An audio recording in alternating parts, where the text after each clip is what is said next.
So there we were on the floor of the Virginia House of Delegates. We're debating the minimum wage.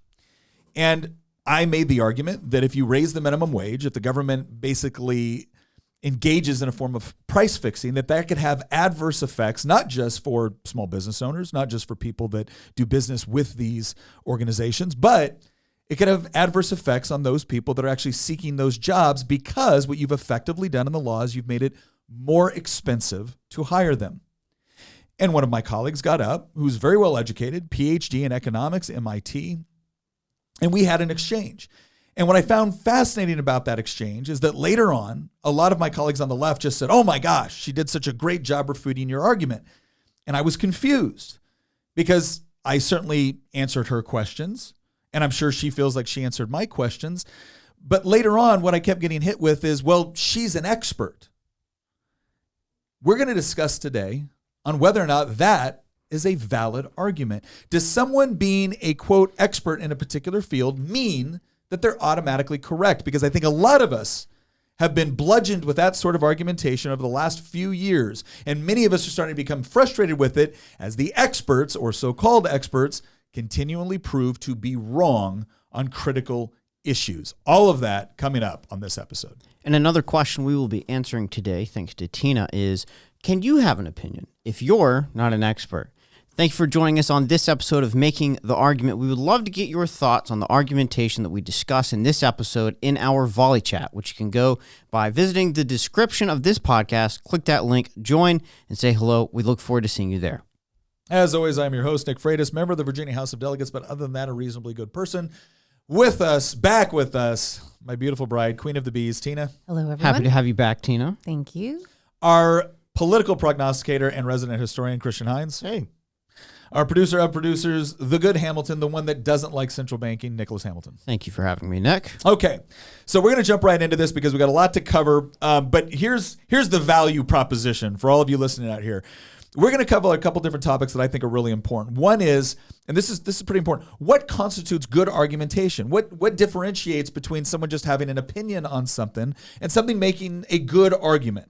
And a good argument can have an empirical component. That's more of what you consider like your evidence-based, your data-based arguments.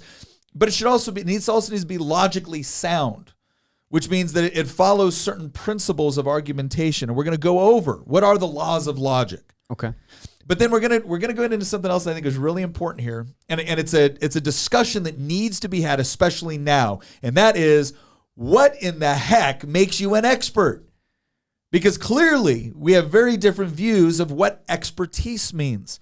So we're going to look at the actual definition. We're going to look at some documentation from Harvard on ways that they could judge expertise, and of course we're going to go to, quite frankly, one of my favorite people ever, Thomas Sowell, to actually get his take on this as well. And you're going to be able to leave this conversation, leave this podcast, having a much better understanding of what is expertise and how do we have productive conversations that are empirically rigorous and logically valid. All right, so let's jump right in. First things first. What are the laws of logic? Like, what do we mean when we hear this?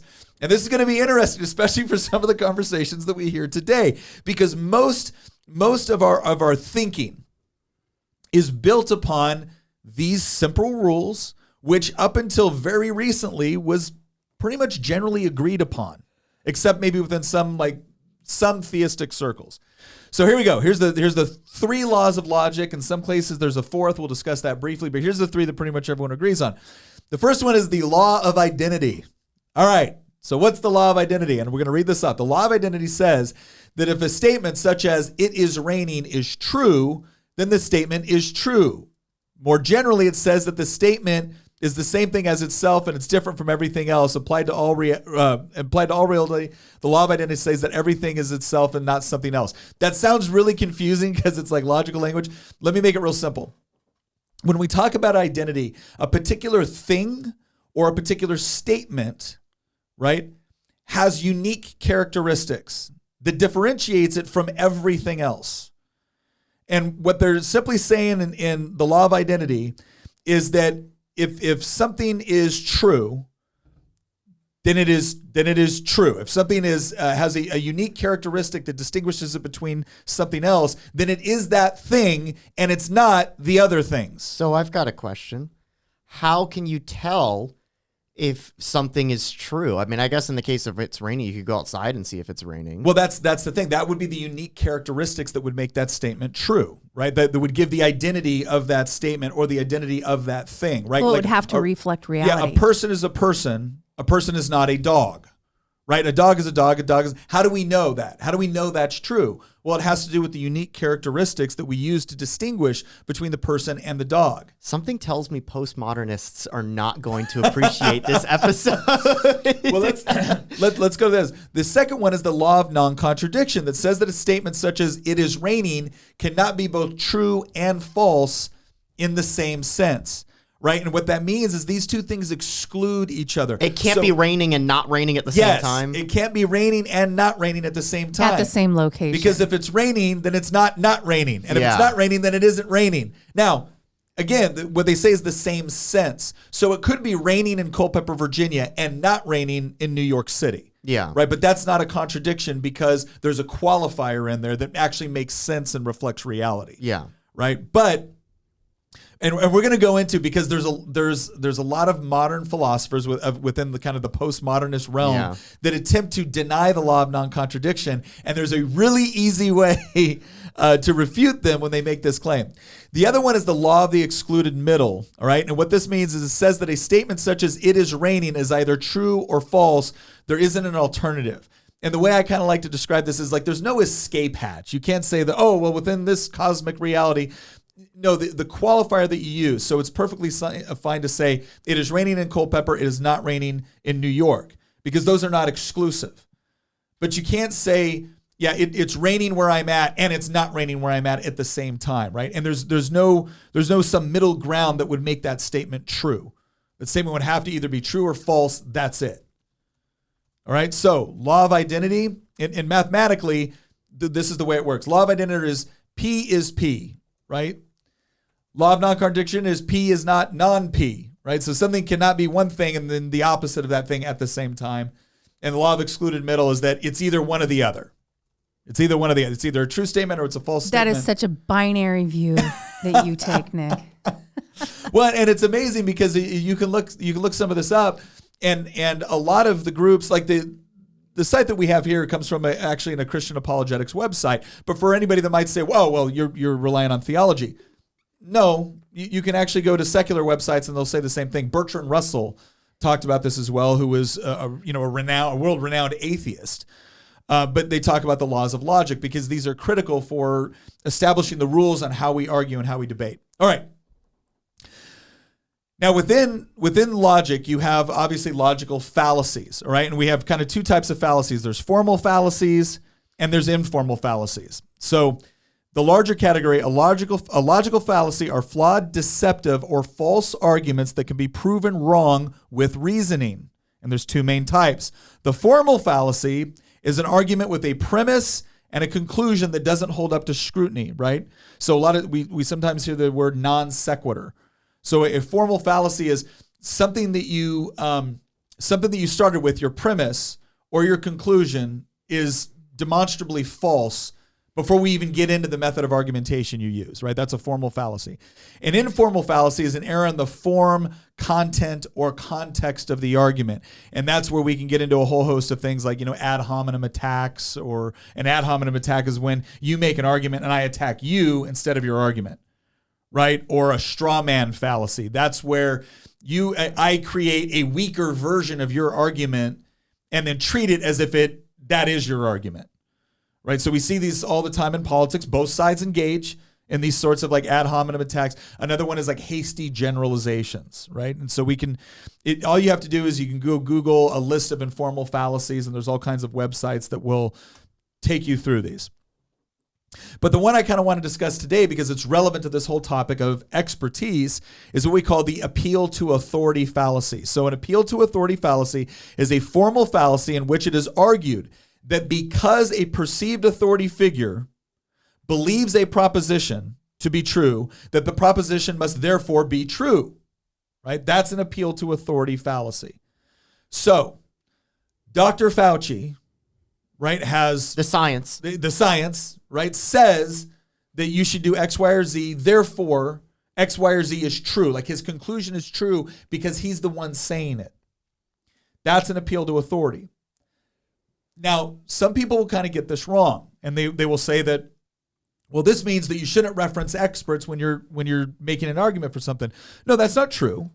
Referencing an expert can be a useful way to add additional relevance to the argument that you're making. But if it's all you're using to make your argument, well, then now you're running the danger of actually doing an appeal to authority, because now it looks like you're making your argument not based off of its own merits. You're making an argument because, well, this person said it, and so therefore it must be true.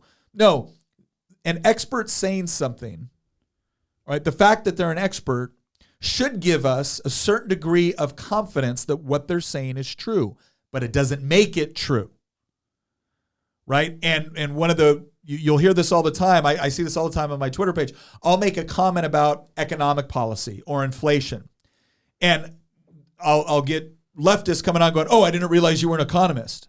No, you know who the economists were? Ben Bernanke was an economist. The guy who... Janet Yellen. The guy that Jerome is Powell. probably more responsible for the catastrophe that we're in than anybody else was just given the Nobel Prize in economics. Like, they're laughing at you. Yeah. It's so like, that is a perfect example of the, from my point of view, that's a perfect example of the flaws within the appeal to authority fallacy, because you can point to somebody like Bernanke, who just a few episodes ago, we went into detail, like pulling up like papers that he wrote from 12 years ago, outlining like, you know, his economic, you know, thesis on how to restore the economy after the 2008 crash and how that led to a giant bubble. And we can point to that and say it was because of his policies that a huge chunk of the problems that we're in are currently taking place. And yet he's an expert, right? Yeah. He used to be chairman of the Federal Reserve, and now he's an Nobel expert laureate. times two because he won a Nobel Prize. He's a Nobel laureate. And it was interesting in the discussion that I had on the House floor. I want to say her dissertation advisor for PhD was also a Nobel laureate, and he had won the Nobel Prize in part because of work that he had done on labor and things like the raising of the minimum wage. And it was interesting because she's like, well, you know, I understand why you don't get an economics 101. It's when you get a little bit higher that you understand these equations. So I was like, okay, great. Show me which one of those equations demonstrates that supply or the demand curves slope upward instead of downward. And what that means is as something becomes more expensive, the demand for it usually decreases relative to what it would have been if it was cheaper. And this is what I'm using logic to say this is kind of how we understand reality. If I park a Mercedes out front and I say it's $2, everyone wants it. If I say it's $50,000, fewer people want it, or fewer people can afford it. If I say it's $1 million, fewer people can afford it, right? Even that's what a demand curve is. But she was saying, well, this equation. Well, that equation didn't answer what my argument was. And so what we're seeing here, and the reason why this is so important is because a lot of people get this. They will make a comment, and then someone will say, oh, I didn't realize you were an expert on this. I didn't realize you were an economist. I didn't realize you were a biologist. What's interesting is the moment you use that logic back. So for instance, when our illustrious member of the Supreme Court, who at the time was a nominee, stated, I don't know the answer to what a woman is. I'm not a biologist. And then immediately when the Roe was overturned, everyone understood, that this is a decision that's going to affect women. And so conservatives started saying, oh, I didn't realize you were an amateur biologist, or I didn't realize you were a biologist. Like, you don't have to be a biologist. You can know things based off of what experts say, what biologists say. Like, oh, well then how come your Supreme Court nominee couldn't do that? Right? So it was this idea that if I don't like what you're saying, I'm going to question it based off of whether or not I consider you to be an expert. But then the moment I apply that same logic to them, they return with, well, I might not be an expert, but I can read what experts say. This is the problem with arguing with postmodernists, which honestly, that might be a whole nother episode in the future, because it really does feel like that the only science the left cares about is the political science. Well, and we're going to get into that a little bit more. The thing I want to lay out here is almost every conservative I know has encountered this problem. Yes. This problem of when you opine on something or you offer an opinion on something, you're immediately asked if you're an expert in that area. So, two things we want to get across. One, you don't have to be an expert to make a good argument. You also don't have to be an expert to be correct. Right? The number one thing I want people to take away from this whole concept of expertise is, if you're an expert in something, it should give us a higher level of confidence that whatever you're proposing is correct. It doesn't make it correct. So let's ask the question, what is an expert? So let's just go to a basic definition. We're using Merriam-Webster. Definition of an expert: one with the special skill or knowledge representing mastery of a particular subject. I think most of us would look at that and say, okay, that seems to be. I have a question though. How do you define mastery of a particular subject? We'd have to go then do the thing we'd have to look at the definition of mastery. But I think what most of us understand by this, with a special skill or knowledge representing mastery of a particular subject, right? The question would be, to your point, without specifically defining mastery, what do we really mean by that? And that's where I want to go into this next article. And this came from, I think it was Harvard Business Review. And I'm not saying these guys are right or that this is the official way that we tell, but I think they came up with some interesting criteria. So here's what they said. They said, how then can you tell when you're dealing with a genuine expert? They said real expertise must pass 3 tests. This is their take on it, right? First, it must lead to performance that is consistently superior to that of the expert's peers.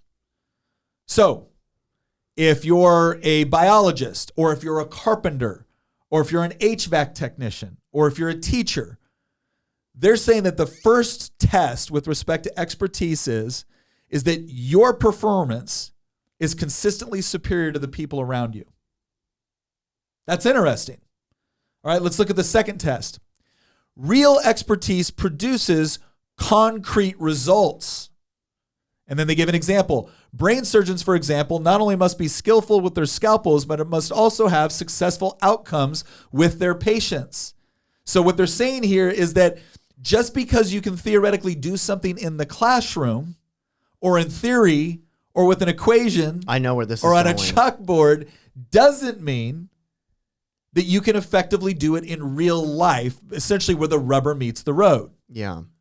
So I could understand all of the potential theories with respect to driving a truck.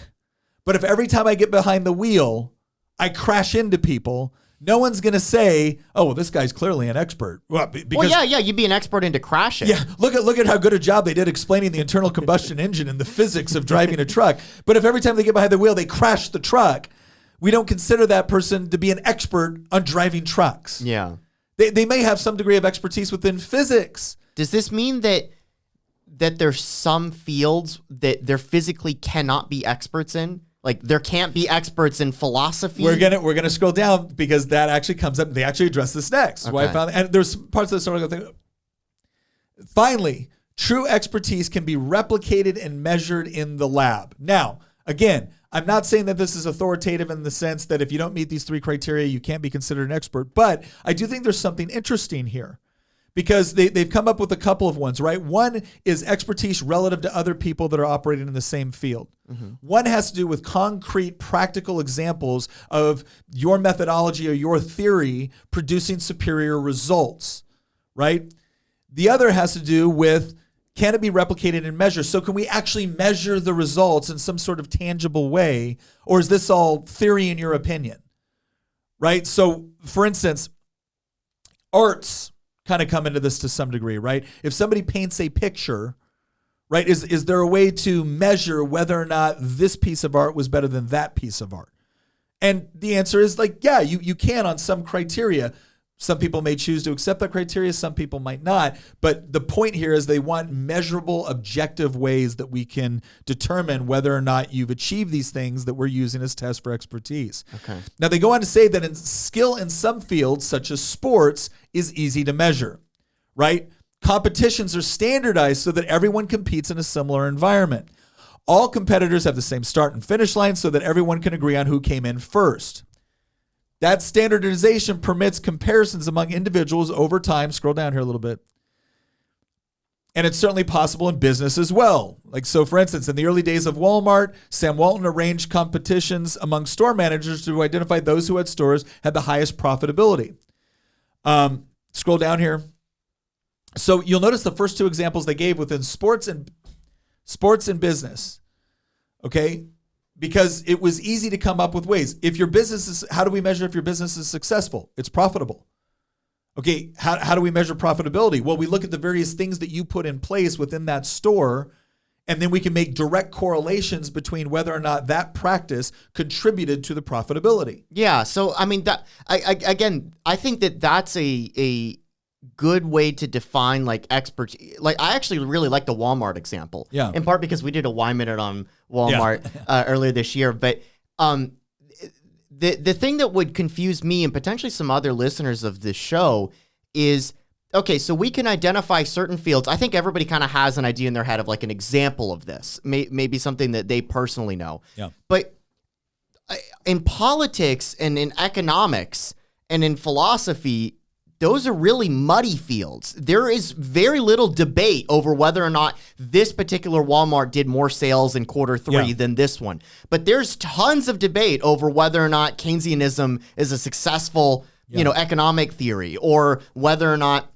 the government should increase aggregate demand as the, way to boost an economy. Like those are things that people don't seem to agree on. Whereas you can point to numbers and say this Walmart was the top performing Walmart in the country, and there'll be very, very few people that will disagree with that at the end of the day. Now, some people might go out there and say, oh, well, you can't trust the numbers, or, I disagree with this statistic. But at the end of the day, it seems like most people would agree, regardless of their politics or their worldview. Most people would agree that, okay, Sam Walton has identified this Walmart as being the best Walmart in the country because it did more sales. Very few people are going to argue about that. Yeah. A lot of people are going to argue about, whether or not socialism is a good ideology. And here's what they say next, which again, I don't necessarily agree with all of this, but I think it seems rational. Okay.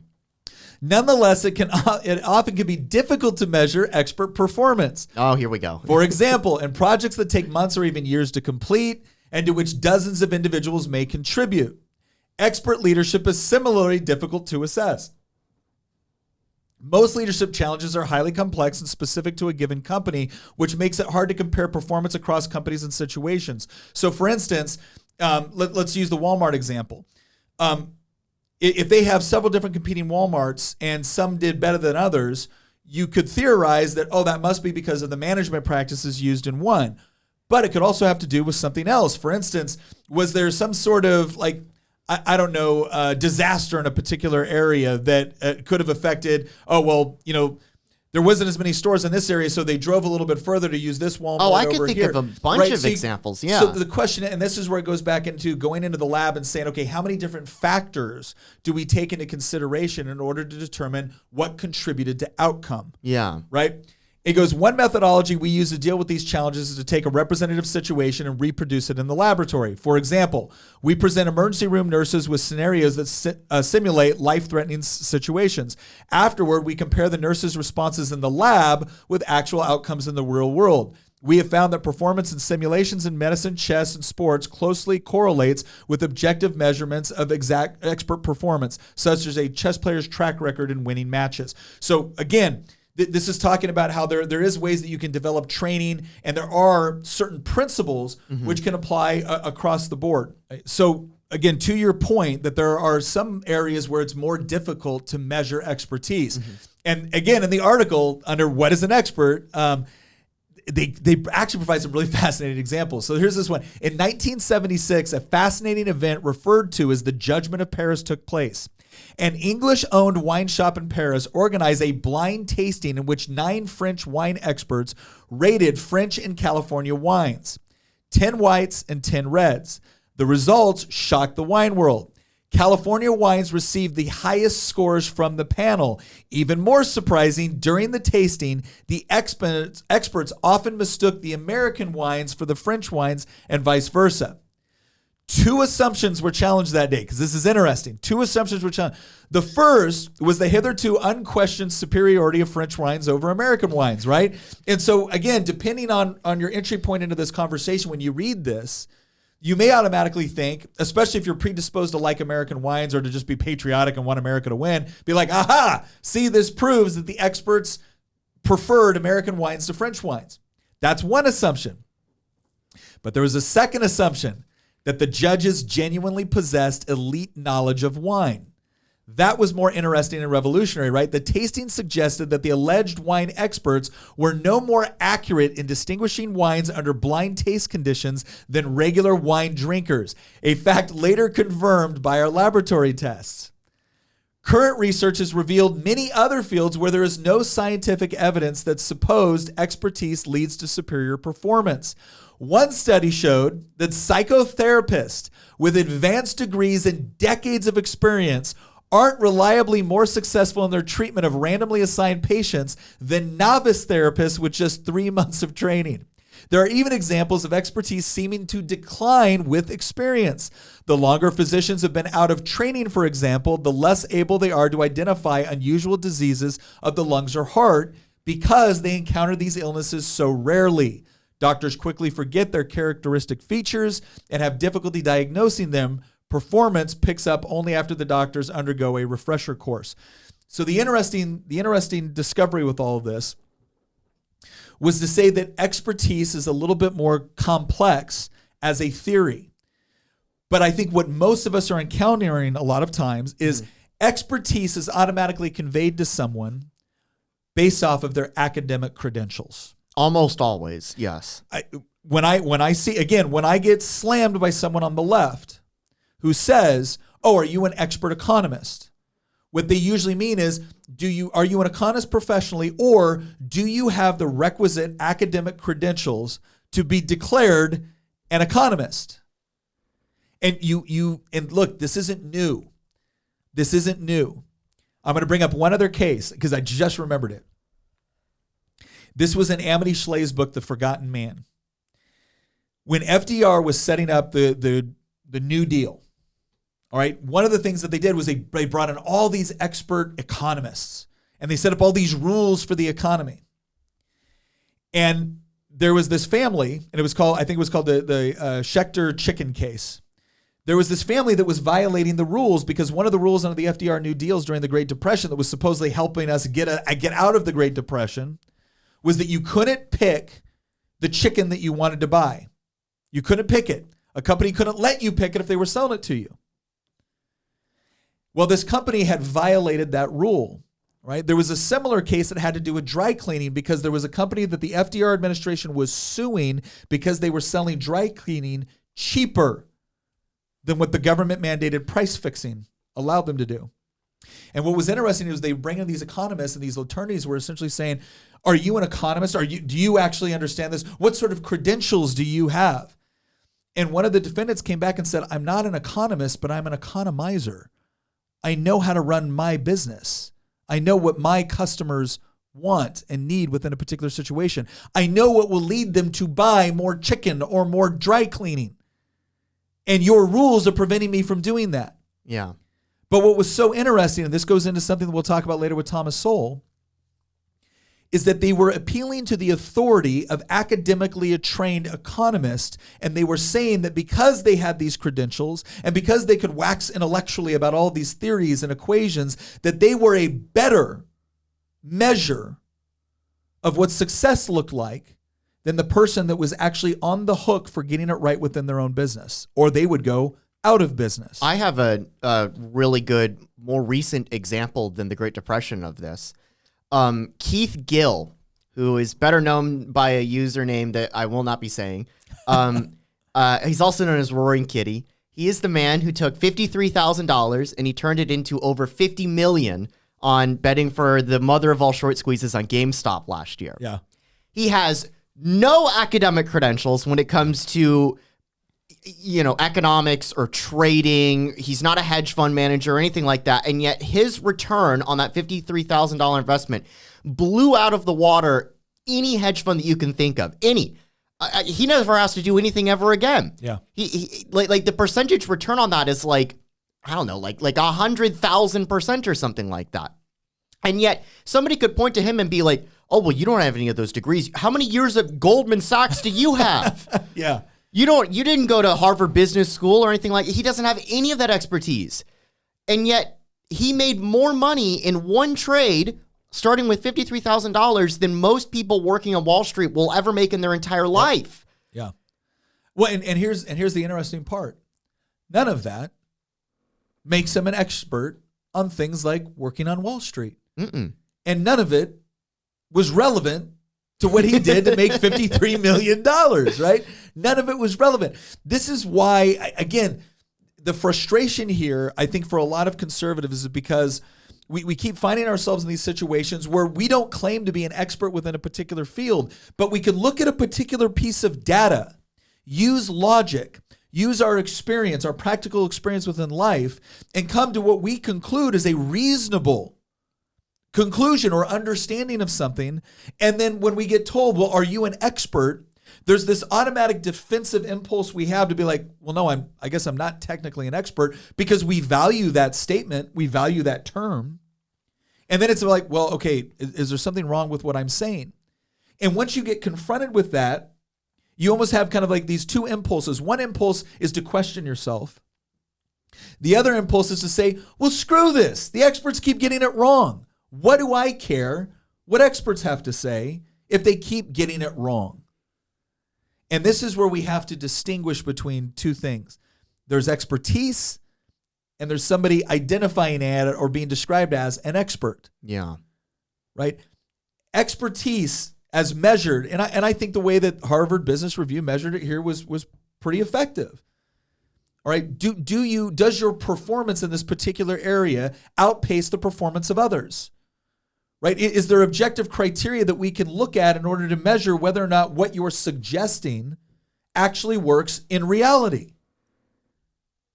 Now, can you be an expert in a field and get it wrong? Sure, you're not infallible. Expertise does not equal infallibility.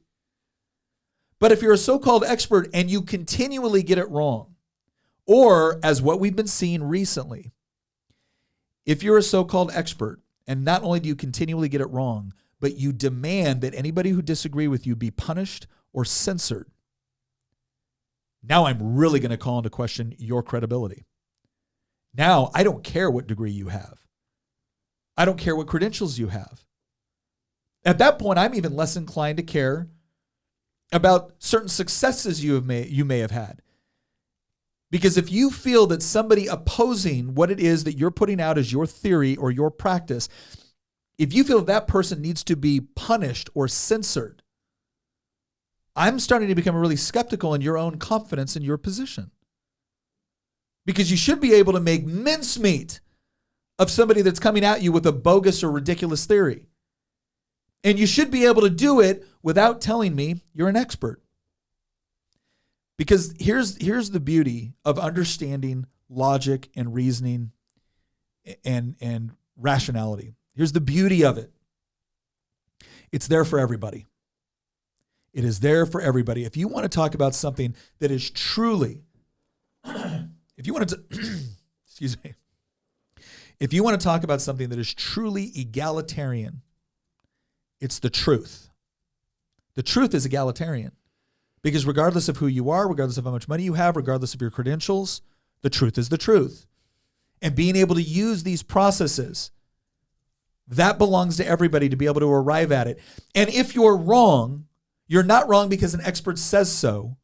You're wrong because someone has demonstrated using the same tools that you have available on why you're wrong. And if they can't do that, then their expertise doesn't mean much. I do find it very interesting and somewhat contradictory that many of the same people who will lean heavily on the whole trust the experts narrative, the appeal to authority, where's your degree, are the same people who don't think that there's things like objective truth. Yeah.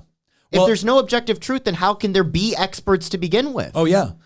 No, I love this idea. Well, that's your truth. Okay. Well, so then there's no appeal to authority then. Then my truth is I'm an expert. Yeah. Well, but that's not my truth. Fine. That doesn't make, but when you come to me and you say you're not an expert, but you were also someone that believes in this whole idea of, oh, my truth, your truth, the whole deal, then what you've just told me is, okay, it's your truth that I'm not an expert, but your truth has no bearing, has no greater bearing on reality than my truth.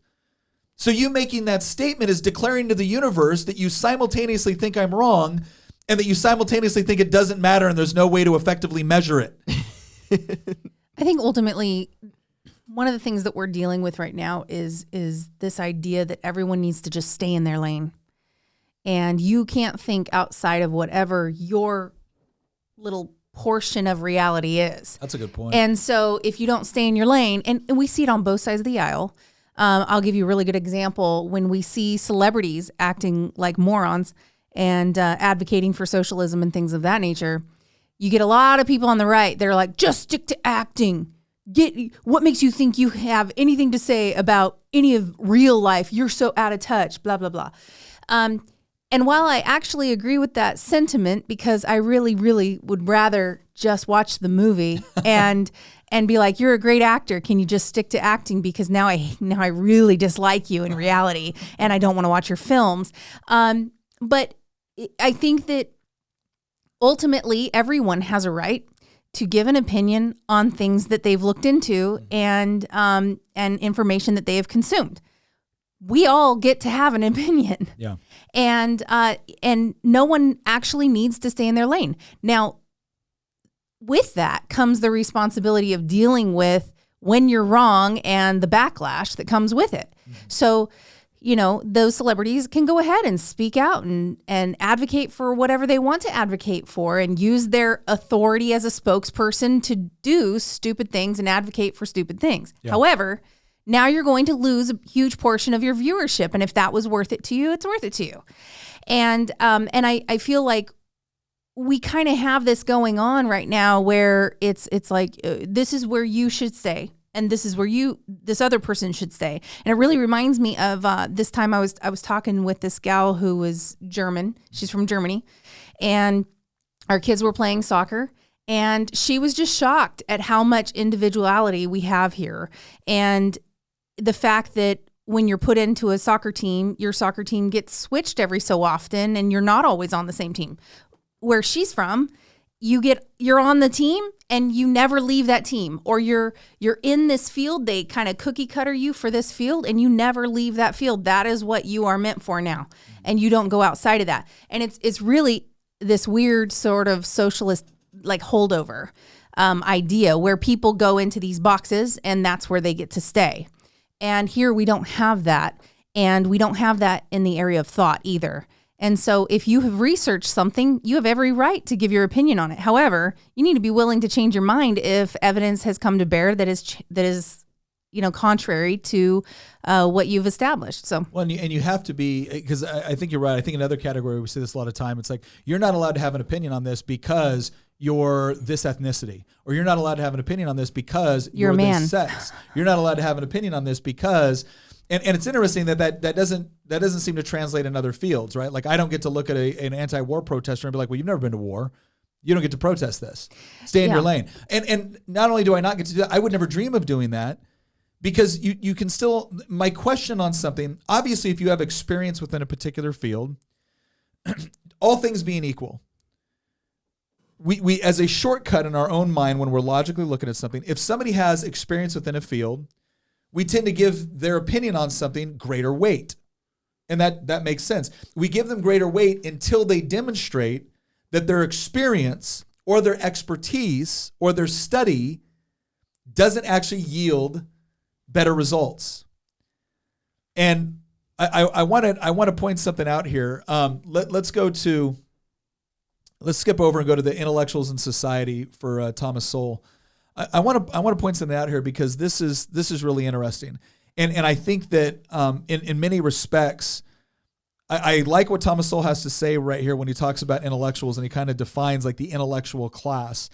And some people have accused Thomas Sowell of being anti-intellectual, which is kind of funny since he's like spent his entire career primarily, not exclusively, but primarily in academia, and he's considered an intellectual. But one of the things that he says is that an intellectual's end product, the way he distinguishes an intellectual from somebody else, an intellectual's end product is an idea, right? Or a concept. And one of the things he points out is that a lot of some of the worst ideas that you've ever seen propagated have been propagated by intellectuals, whether it be, Karl Marx, or he brings up like Noam Chomsky and some of these other areas. And it's this idea that not only do they pay no consequence or price for being wrong, but when their theories are executed and something horrible happens, they're oftentimes promoted or given tenure within academic institutions. Like, it doesn't actually hurt them to be wrong. He goes, and when he notices that it's fascinating about this, he goes, like, he takes Noam Chomsky as an example. Noam Chomsky is a world-renowned linguist. And he points out that if Noam Chomsky had just stayed within his professional field of linguistics, he would certainly be renowned within that field, but nobody else would probably know about him. The reason why people know about Noam Chomsky is because he's gone outside of his lane into other areas, which, as we stated earlier, is perfectly fine. But a lot of times it's like, oh, he's a PhD. Not in public policy, not in any of the things he's talking about. And so his PhD in linguistics does not give him additional authority in these other categories simply because he has a doctorate in one narrow field. Now, does that mean he's wrong in those other areas that he just decided to opine on? No. But by the same token, I'm not going to say PhD over here automatically equals some degree of academic excellence or expertise over here. You're going to have to start at kind of the same level as the rest of us if you're talking about these other areas. And a lot of the things that he is most known for are absurd, like absolute absurdity in economics, absolute absurdity in public policy. Now, has that resulted in some sort of, negative consequence for him within academia? No, quite the opposite. He is known more for his statements on public policy and on economics, which are absurd, than he is for his work in linguistics, which by all accounts is very good. And Thomas Sowell brings up that there's this temptation for even people that might have a certain degree of expertise in one field to then try to transfer that knowledge or expertise into other fields for which they have no special qualifications. You get this all the time. Nor have they made good arguments, right? So keep in mind, what Thomas Sowell is not saying is stay in your lane, you don't know what you're talking about. What Thomas Sowell is saying is that when you venture out and you attempt to bring your credibility with you into these other fields, A, that's not appropriate, and B, credibility or not, you still have to make good arguments, and the way that we're going to measure those arguments is how they work in reality, not how they work with your classroom. Yeah. I would never trust Magnus Carlsen to be my mechanic. Yeah. He's like the world famous like grandmaster in chess right now or something like that. But like, he's great at chess, but that doesn't, to your point, somebody could be, the top chess player in the entire world, but they wouldn't know a single thing about how to fix an engine, right? Or how to even like change oil or something like that in a car. And we kind of just take that for granted when it's something benign like that, right? That I would never trust a chess master to be a mechanic. But we don't apply that same exact logic when it comes to politically charged issues or issues related to the economy at large. All the time we get people that are experts in certain fields, but then when they opine on politics or they opine on public policy or economics or monetary policy, we don't, scrutinize them the same degree that we would scrutinize somebody like Magnus Carlsen if he wanted to become a mechanic. Yeah. Right? We would be very skeptical of one of those, but we're not skeptical of the other one. And what's incredible is that the consequences of bad decision making when it comes to politics or public policy or monetary policy is way worse than bad consequences with respect to who you take your car to for the mechanic. The worst case scenario for that is your car breaks down and you're out some money. The worst case scenario on taking bad advice on monetary policy is what we are currently living in. You can collapse an economy. And I think that the part that is becoming increasingly frustrating, again, for many of us, is we do value expertise. We value the laws of logic. We value rationality. We value empiricism. And the reason why we value these things is because it does allow us to discover certain realities, whether they be, purely practical about like how does a car move, right? Versus things that are more moral in nature. Why certain social arrangements work better than other ones or produce better results than other ones. So these things are tools that we want to use, and we want them to be tools that we can all use together, right? We want them to be tools that we recognize and value as being available to everyone in order to come to reasonable conclusions, regardless of what your particular interest or expertise might be. But I want to point to, go back to that previous one. This was an article in Newsweek. This is the part where I had somebody get mad at me on Twitter because I tweeted out, the next time the left tells you to follow the science, remind them that they canceled it. And the reason why I did a picture of this. This was a pamphlet that was called Talking About Race, Aspects and Assumptions of Whiteness and White Culture in the United States. And if you look down on this pamphlet, which by the way, this was not put up in some random, Antifa meeting somewhere. This was put up at the Smithsonian. But if you look at it, here's what they list as an aspect or assumption of white culture. Emphasis on the scientific method, objective, rational, linear thinking, cause and effect relationships, and quantitative emphasis. Many of the same, not all of them, let's be honest, but many of the same people that are sitting there telling us to follow the science when it's Dr. Fauci telling us what to do, cheer this sort of postmodernist rubbish, and I would even argue racist notion that objective, rational, linear thinking, cause and effect relationships, the scientific method, quantitative, that these are somehow aspects of whiteness. Ladies and gentlemen, okay, Whitey didn't come up with this. I think that one of the best examples that we can think of to disprove this is Thomas Sowell. What's so frustrating to me is that I look at stuff like this, and what it is, it's not only contradictory in their argument, because what you'll do is you'll show them something like this and say, you don't get to tell me to trust the science and then tell me science an attribute of whiteness and I need to control and understand and potentially walk away from as much of my whiteness as possible. That's a contradiction. Well, and then what they respond with is, oh, well, see, you're engaging in this preferential treatment for Western logic. Now, what they just did in that moment is they're trying to suggest that narrative, right? Mm-hmm. Or that in some contradictions is just a natural part of life. Whenever somebody tells you that, look back at them and be like, no, it isn't.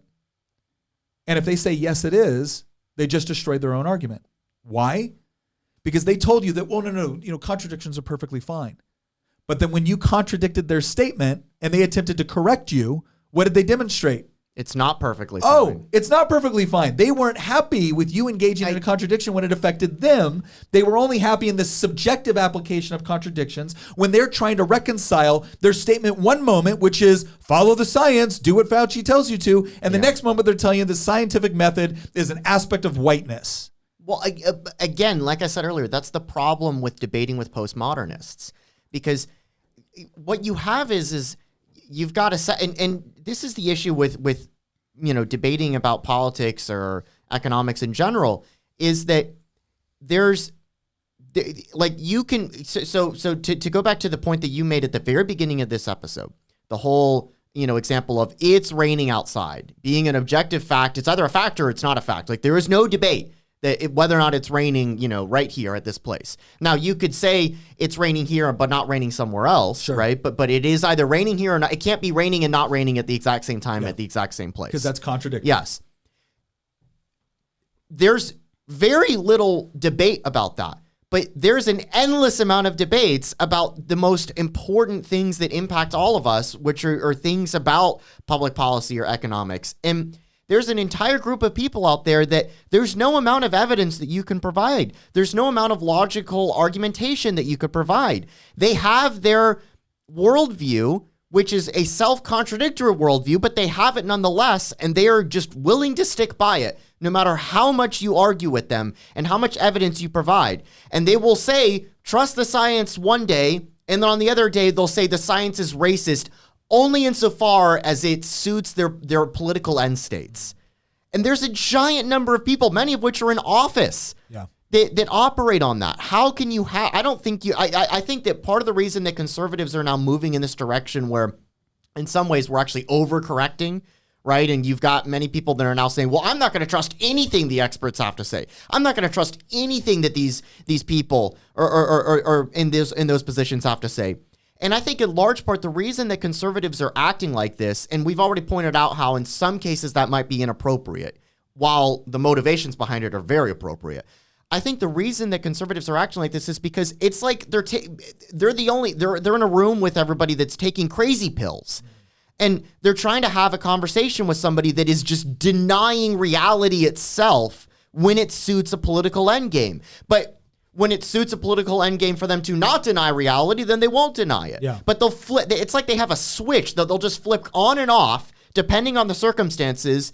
Insofar as does it suit my political purposes to make this argument? Sure, then I'll make that argument. Yeah. But the second that it doesn't suit my purposes, well, I'll do the exact opposite. Yeah. And so many conservatives have now realized, these people are just completely irrational, and I can't have a discussion with them. So I'm going to correct now and just say, well, forget all of you people. Yeah. I'm not going to trust anything you have to say, even in the rare cases where some of these people are correct, right? Well, the example is that the government got it wrong very badly about COVID. So therefore, I'm going to disregard the CDC's guidelines about washing your hands or brushing your teeth. Yeah.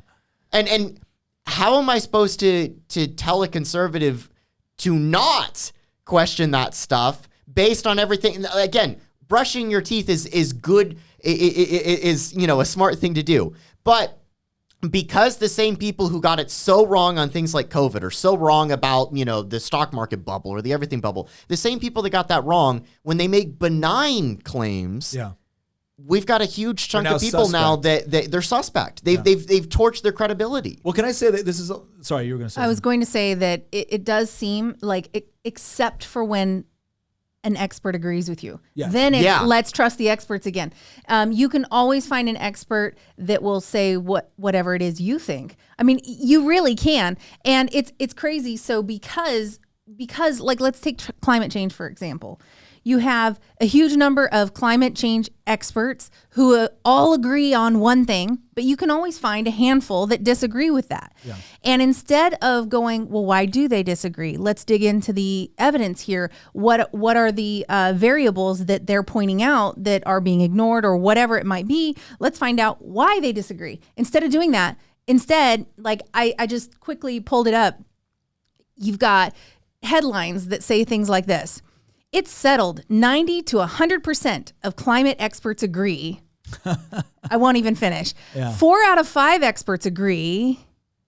The experts agree.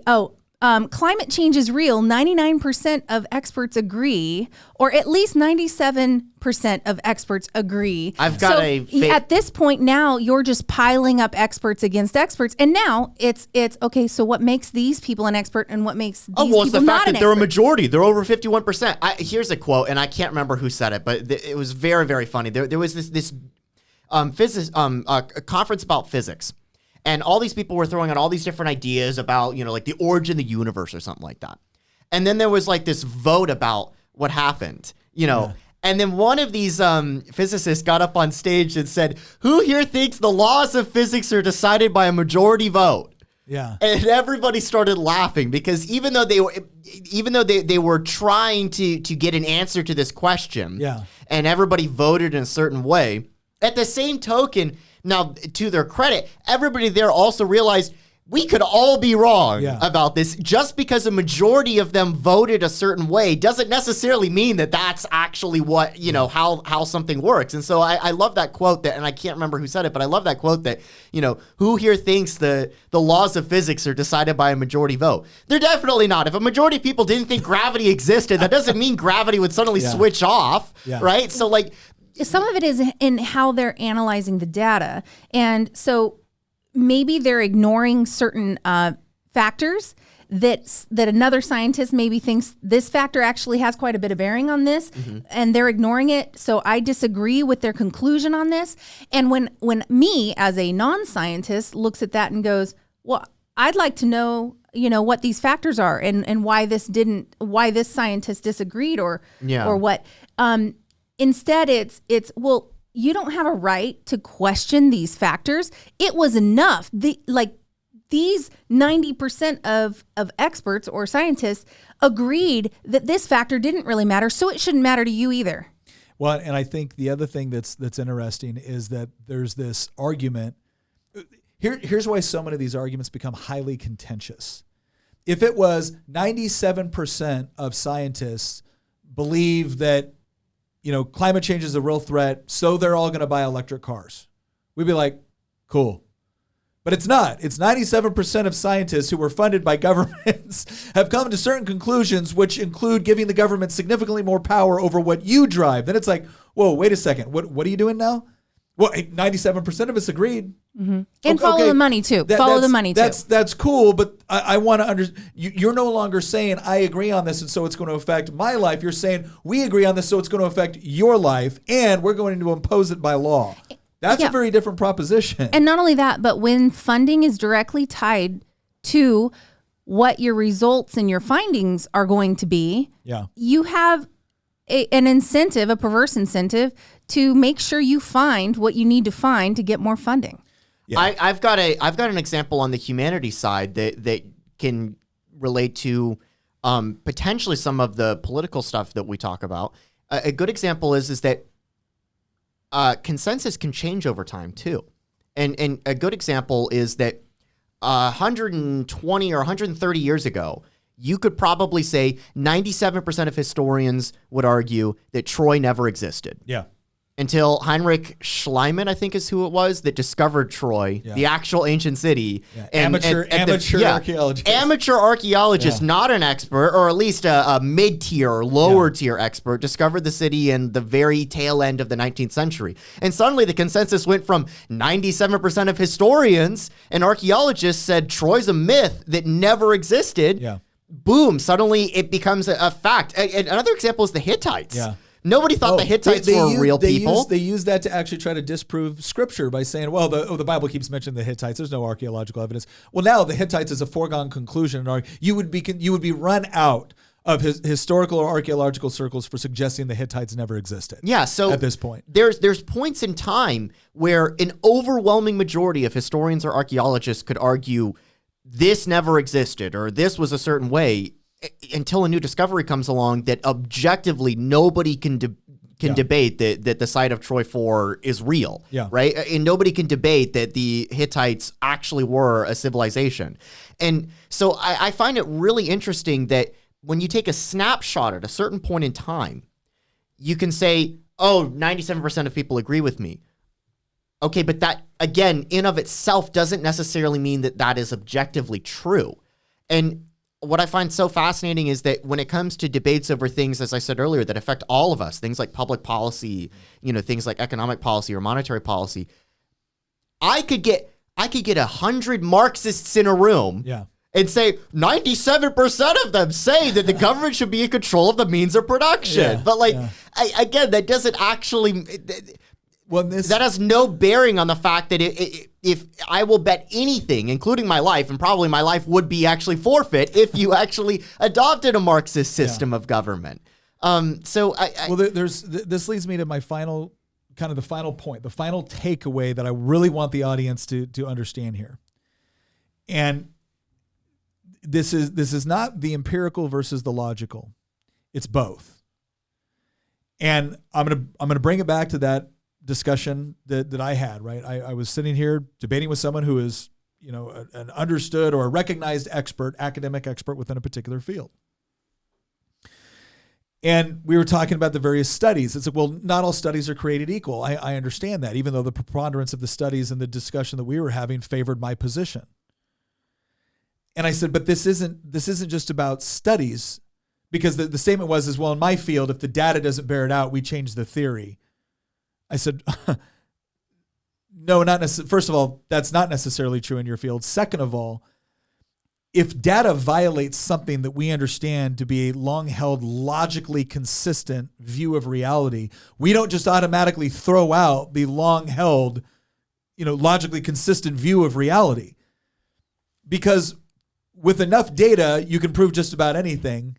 And without data, you can prove just about anything, right? The issue is not just the data that you have, it's certain conclusions you make and certain biases that you take into analyzing that data in the first place. And one of the things that I think conservatives have been kind of intimidated with is this, will this study, will this study, will this study, will this study? Part of our question now is who conducted and who funded the study?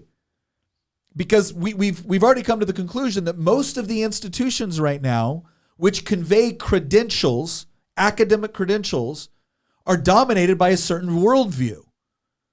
It is a left-wing ideology. It's a left-wing worldview with respect to those institutions. So right off the bat, you can show me a lot of data, but my fundamental question is going to be, how did you analyze that data and what biases did you bring into it when you were looking at it?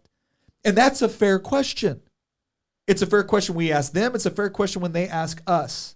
But one of the reasons why you will see us put such an emphasis on insisting on logical consistency and honesty whenever we view anything, it's because it puts you in the best position to make sound arguments. And it puts you in the best position to understand bad arguments, even when it's coming from an expert that has a pile of studies to back up what they're saying. Because what I've come into contact with more and more and more as I read through these studies or as I read through reports is that I will see this kind of cheap intellectual dishonesty in the sort of arguments that are being made. But there was an article I read today, and it was from Education Week. So this is a publication that's supposed to focus on education, which we would think would value critical thinking. And they started off this article by saying that Republican legislators are passing all of this legislation restricting the way that teachers can talk about race or can talk about sexuality. And they're claiming that the parents don't want this discussed within the classroom. But this new sweeping survey demonstrated that parents do want it discussed about it within certain realm. Right off the bat, the very part. Now, did the study exist? Absolutely. Did the study reflect what she was saying? Yes. So what's wrong with the article? Well, she started it off by saying that Republican legislators are claiming that parents don't want this discussed with their children. Well, no, in reality, it's how it's being discussed, what age it's being discussed, the specifics of what's being discussed. See, there was a whole bunch of nuance there that was just ignored because they had an agenda when they were writing that article. And we're supposed to look at it as like, well, this is just objective reporting and analysis. No, it wasn't. And you can tell it wasn't by the way it was organized. The same thing applies to data. Empiricism is a fine thing. But if it's not looked at logically and transparently, it can lead you to a lot of really, really bad conclusions. So the takeaway from all of this is, look, the problem is not expertise. The problem is not even someone being an expert. The problem is someone relying on their either perceived or in some cases even actual expertise to be sufficient to prove whatever they're saying is true. So when we look at this, we should look at it with skepticism, but not with petulance. Petulance is, I don't like you. I don't agree with the institution you came from, so I'm not going to listen to anything you say. I'm not going to agree with anything you say. That's petulance. Skepticism is saying, I respect the fact that you may have a degree on this. I respect the fact that you might have practical experience within this particular field. But if you want to convince me, you're going to have to demonstrate logically how you're correct. Empirically would be nice. But even if you show me data which is violating what I know to be logically true, I'm going to be skeptical of that as well. And so the thing that I would encourage everybody to do is really focus in on the critical thinking aspect of all of this. Don't be intimidated by somebody that is saying that they're an expert. Don't be intimidated by somebody that's throwing a bunch of journals at you. All right, it is perfectly reasonable to go back and say, if you want me to believe what you're saying, I have some questions and I want those questions to be answered. If I spot logical contradictions in what you're saying, you're not going to convince me you're right because 97% of your colleagues agree with your logical contradiction. You're not going to convince me that you're correct based off of an appeal to authority or an appeal to popularity. And if I notice over time that you continually resort to these things, then your status as an expert is definitely going to be something I question. That's not inappropriate. That's not petulant. That's actually a logical way to look at the overall status of the debate and the argumentation that's taking place.